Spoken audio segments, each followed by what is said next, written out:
Hello everyone, this is Usha ma'am, Department of Economics at Sahyadri College. Welcome to you all for second year classes.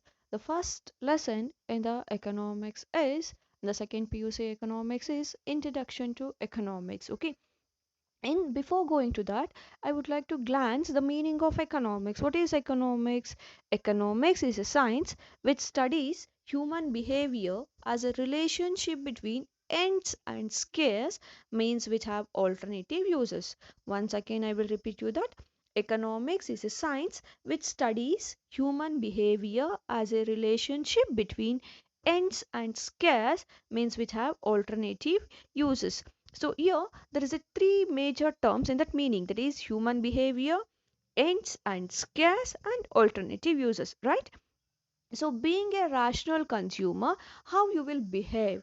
So what is limited resources and ends and scarce? So human wants are unlimited, but the available resources are very less.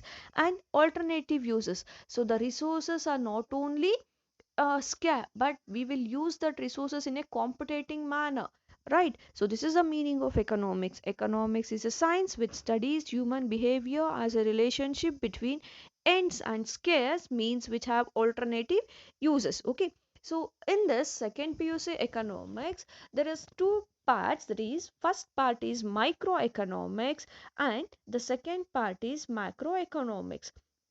First part is microeconomics and the second part is macroeconomics. What is micro? So micro means small. Micro means small, which is going to study about small units of the economy. Microeconomics means small, which is going to study about small units of the economy or individual units of the economy.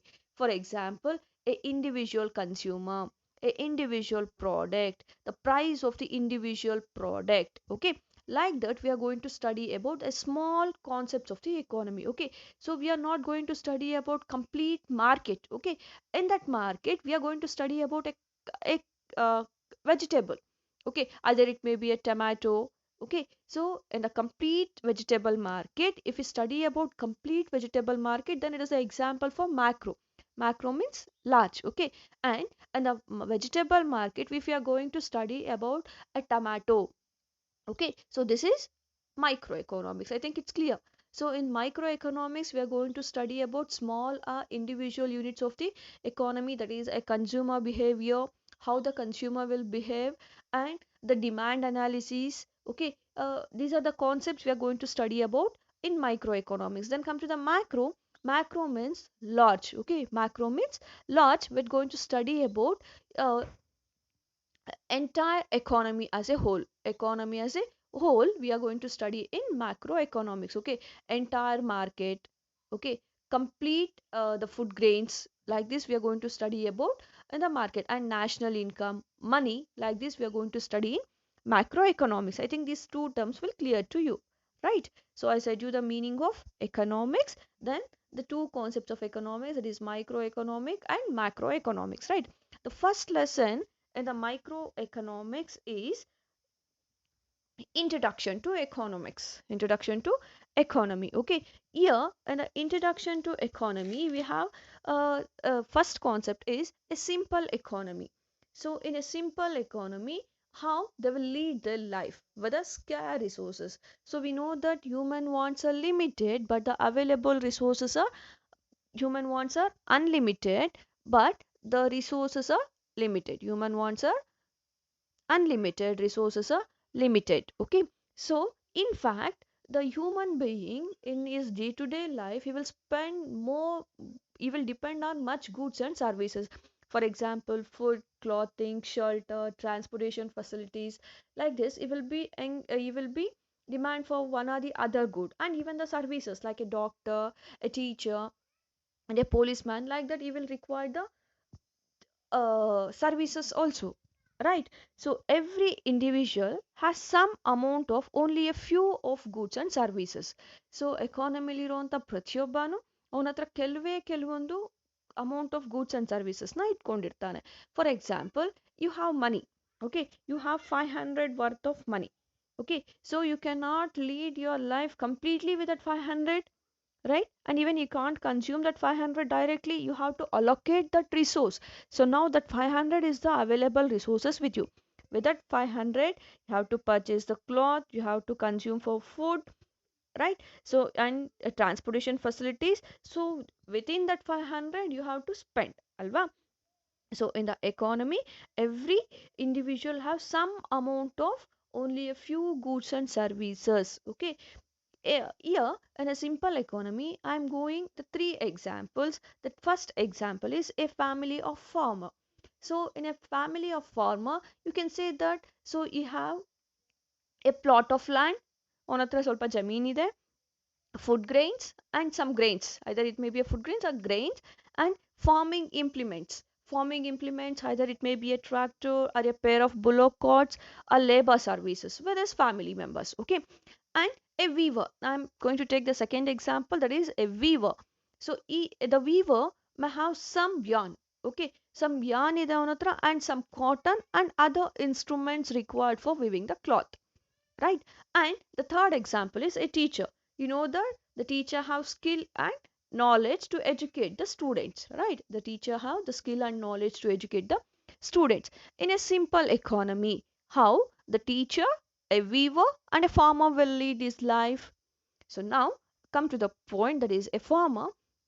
A farmer, I said you that you have a plot of land, then some grains, farming implements, and a pair of bullocks or a tractor.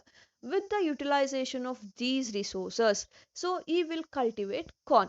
With the utilization of the above resources, he will produce the corn, and he can't consume only the corn. ಅವನು full ಯಾವಾಗೂ ಕಾರ್ನ ತಿನ್ಕೊಂಡು ಇರಕ್ಕಾಗಲ್ಲ, right? So now what he will do, he will keep some amount of corn for his self consumption. He will keep some amount of corn for his self consumption, and rest of the corn he will sell in the market. ಸ್ವಲ್ಪ ಅದನ್ನ ಅವನು ಇಟ್ಕೊಂಡು ಮಿಕ್ಕಿರೋದನ್ನ he will sell in the market. So if he sell, then he will get the rewards in the form of money. ಅವನಿಗೆ ಮನಿ formal reward ಬರುತ್ತೆ. with that money with that money he will take other goods and services that he required, right? So ಅದು clothing ಆಗಿರ್ಬೋದು, shelter ಆಗಿರ್ಬೋದು, ಇದನ್ನೆಲ್ಲ ಅವನು ಕಾರ್ನ ಮಾರಿ ಜೀವನ ಮಾಡ್ತಾನೆ. and a weaver just he will produce the cloths, right? So now he will sell that cloths in the market and he will earn money. The weaver will sell that cloths in the market and he will earn the money, and he will, with the help of that money, he will take some goods and services that he require. And a teacher, he will render she will render services in the school, and she will get rewards in term of monetary, right? So monetary rewards na earn ಮಾಡ್ಕೊಳ್ತಾರೆ. With that monetary rewards, so she will lead her life, right? So in a simple economy, a teacher, a weaver and a farmer will lead their life, okay. Now, due to that limited resources, so is it clear to you that in the three examples the resources are very limited, right? So due to this limited resources, the economic problem will arise. Due to the limited resources, the economic problems will arise, okay. So every economy have to face the three basic problems, okay. Every economy will face the three basic problems, so that is considered as central problems of an economy. That is considered as central problems of an economy. Now the next concept is central problems of an economy, okay. So here, so you already know that what are the economic activities. So production, consumption, distribution and exchange of goods and services is considered as economic activities, right? Production, consumption, distribution and exchange of goods and services is considered as economic activities, right?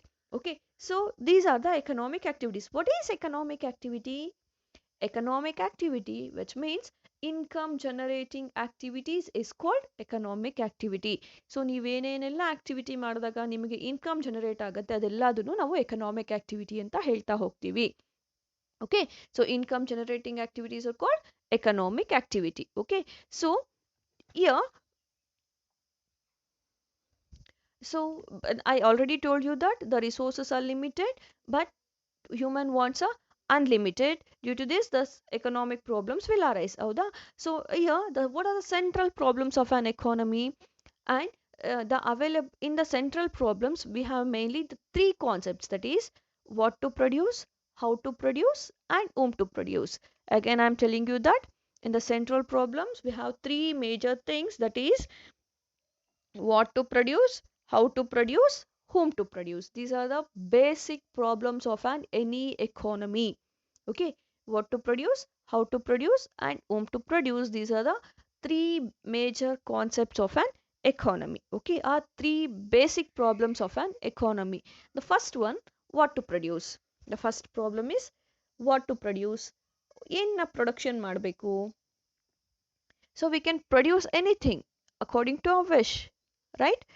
So the first problem is what to produce. This what to produce, the concept have two dimensions.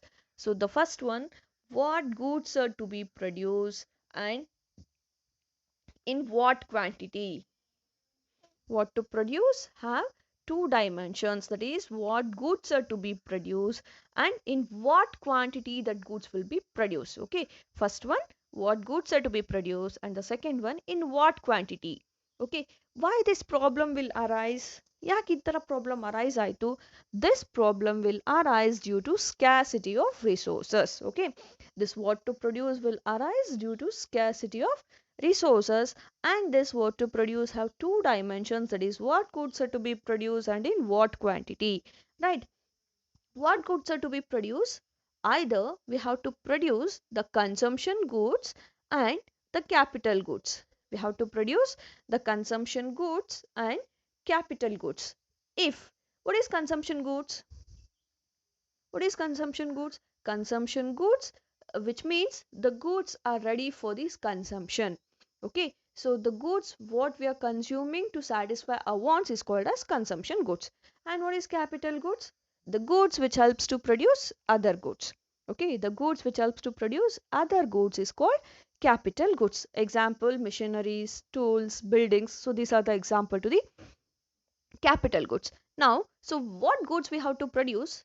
Either we have to produce consumption goods or capital goods. Okay, if we produce more consumption goods, if we produce more consumption goods, the present generation will enjoy, that is we will enjoy the life. Okay, so how?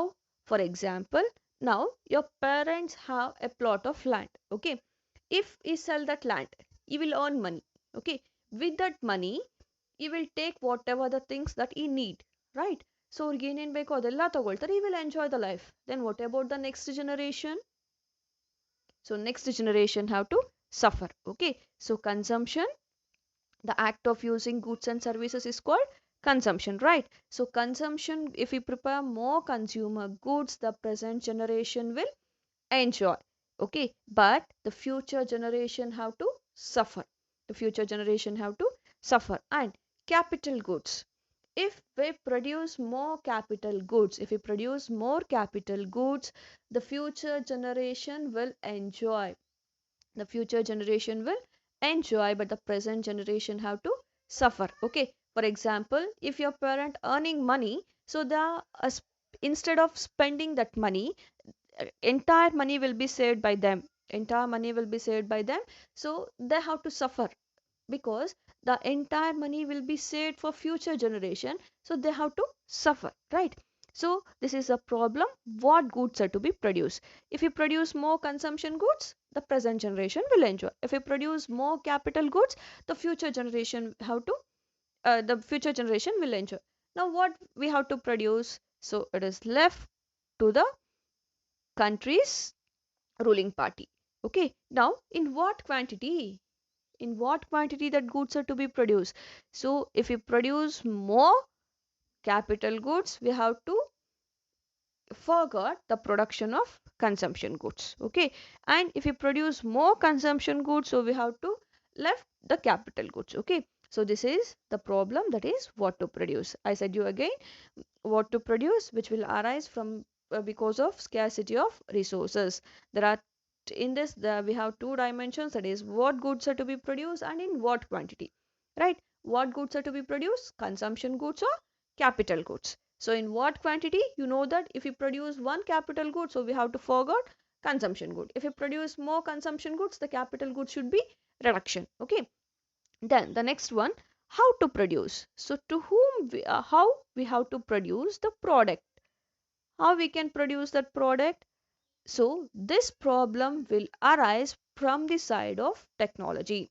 This problem will arise from the side of technology. Here we can see the two types of technologies, that is labor intensive technology and the next one is capital intensive technology. First one is labor intensive technology and the next one is capital intensive technology. What is labor intensive technology?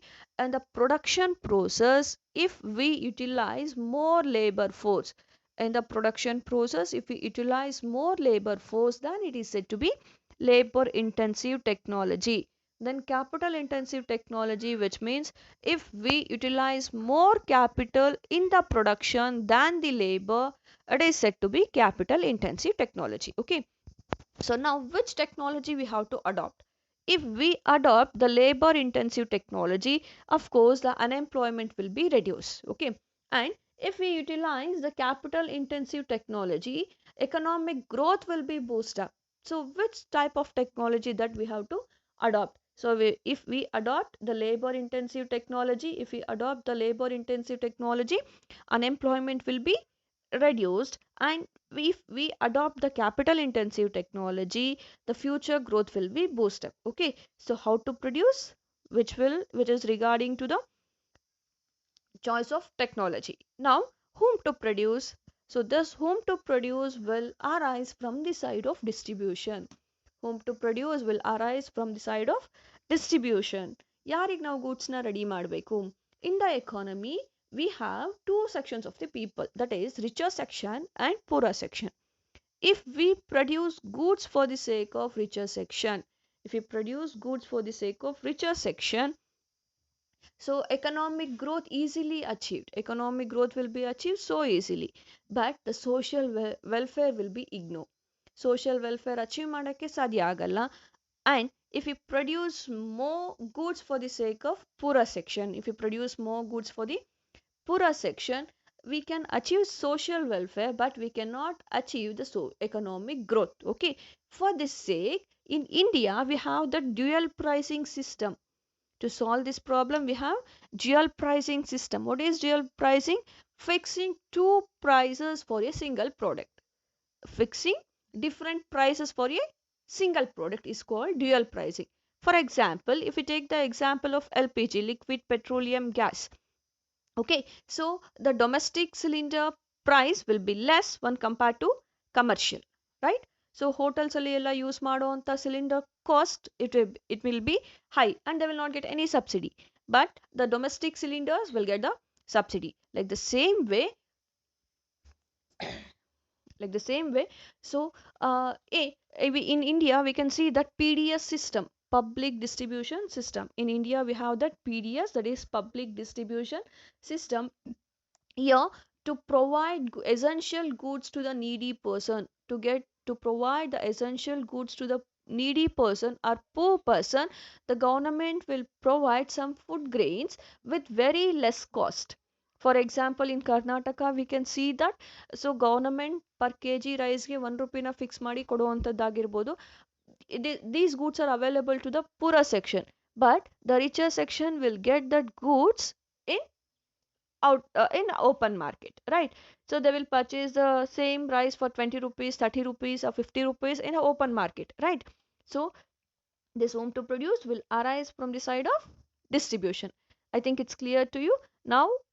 In this class I told you the two important concept of first lesson, that is a simple economy, and the next one is the basic problem, the central problems or basic problems of an economy. I think these two is clear to you, right? Thank you.